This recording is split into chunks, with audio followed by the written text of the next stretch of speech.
مليانو په باره کې به دی خوا اخوانه زی 2 ملیان روانو په یو لار باندې په داسې یو کلي باندې راله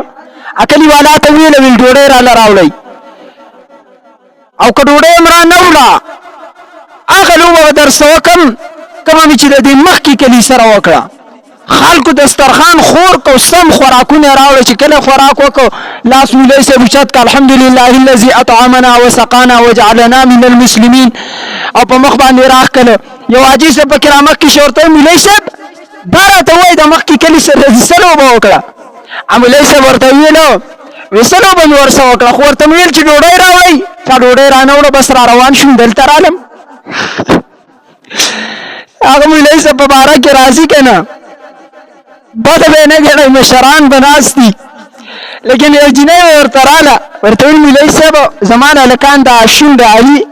آیا زه به جهنم ته ځم مولوي صاحب ورته ویل الله دې تباه که جهنم ته روان یم مه کوه دا کار مولوي صاحب هسې چې تالی درکړم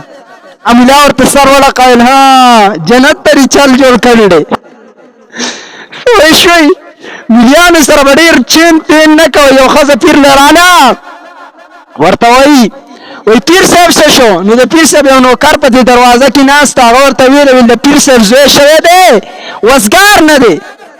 هغه ښځې تندي ته لاس اوچت کړل وایي خدای تباه شوم پیران هم داسې چلونه کوي پیران هم بچي راوړي د بهرحال عزیزانو تاسو صرف دا ګمان مه کوئ چې ملا به ځان نه شریف جوړوي او موږ چې کوم طرف ته ځو